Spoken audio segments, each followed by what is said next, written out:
Context and Commentary, Part 1, and it's entitled Fire. For thousands of years, no one needed to know how to ride the wave of change because there was barely a ripple. Rivers of innovation were restrained by dams still from the Dark Ages. With the advent of electricity, a tide let loose. The resulting paradigm shift that flooded the world landscape is a story still with effect today. When fire, the source of light for thousands of years, was usurped by invisible currents, newspapers were all a-twitter with articles announcing the new age. A person might think this was the story of the century. It's not. The real story is the subject of change. With innovations accelerating, a millennial wave grew to be cresting white caps every 100 years. The leading edge of change was increasing in height and frequency, breaking faster each year, month, and day. Now, we surf the web. 100 years ago, people would have had a hard time imagining the swift flow of our lives today. Today, people have a hard time imagining the slow drift of living just 100 years ago.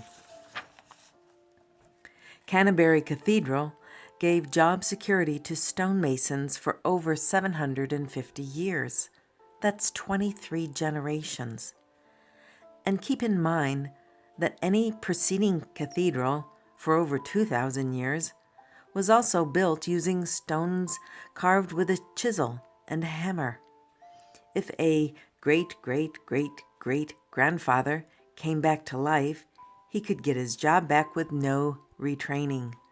Aside from tools being made from improved metals, picks, forks, spades, axes, scythes, and sickles are all the same. Eons pass knowing only a horse for transportation. Now, a child sees the first flight in 1903, he will witness the progress to jet engines, spaceships, and landing on the moon before he dies. The crackle of fire in the kitchen hearth for hundreds of centuries will fall to the ding of a microwave in one generation.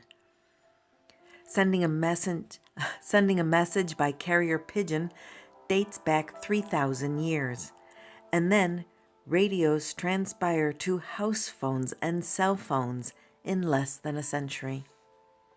As an aside, in 1895, a warning of the social impact of change is written by Max Nordau. As he foresees the future, the people will be required to, quote, read a dozen square yards of newspaper daily, be constantly called to the telephone, think simultaneously of 5 continents on the earth, live life half their time in a railroad carriage or in a flying machine. Max is wrong that we will be called to the telephone. Instead, we carry our telephone with us. Back to the text. Without a war or plague, generations before the 1800s can't remember a change, let alone see progress. Masses of people stay insulated in their villages and don't even have last names, unless they are of noble birth. The Dark Ages, from the fall of the Roman Empire to the Renaissance, sees a population in decline with little or no art. Literature is rarely written, and literacy is scorned. The roads, dating back to the Romans, are still the best available, and the Catholic Church is proclaiming, outside the church there is no salvation. For over 1,000 years, the church stands as at the door to keep out any reformation of doctrine, and this includes ideas for change. The pursuit of science, questioning and exploring the world around us, will require minds that will be open to change and can stand outside the Pope's reach. So in the 1600s, that brings the start of the science societies. Free to explore possibilities of what their research reveals, Germany establishes the National Academy of Germany in 1652. England has the Royal Society in 1660. France, soon after, has the French Academy of Sciences, founded in 1666. These organizations are the gathering place for those in the know. And within the halls are the books, journals, and research papers of their knowledge. Yes, these colleagues have brains to pursue new ideas for science, but they can't expand new ideas to society. Members will exclude qualified candidates who are women for more than 300 years. The only females allowed in those hallowed halls are carved into stone or dried on a canvas. Revolutionaries of a new reality never have it easy, let alone if you're a woman. Marie Curie is born into a world with a harsh need to have her conform. She defies this world.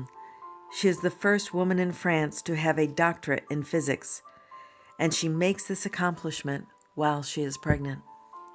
Marie's struggles have only started as she realizes the breakthroughs in science are easier than the breakthroughs in society. Thankfully, science is blind to gender and will admit her secrets to whoever is asking. After years of dogged research, Marie fills 2 gaps in the periodic table, discovers radiation, and reveals the concept of atomic properties. Marie's breakthroughs are the start of the new age for physics. Society is determined to keep its blind spots. Any breakthrough by Marie is met by the guards of status quo, flipping the game to instead break her. Marie will not break, and she reminds us. We must have perseverance. We must believe that we are gifted for something and that this thing, at whatever cost, must be attained. Marie's biography reaches beyond the realm of her discoveries in science. Her life is a record of surpassing limitations set by a rigid society. For the millions of readers who are visionaries, seekers, and idealists, Marie's story sets your precedent. And that ends Context and Commentary, Part 1. Thank you.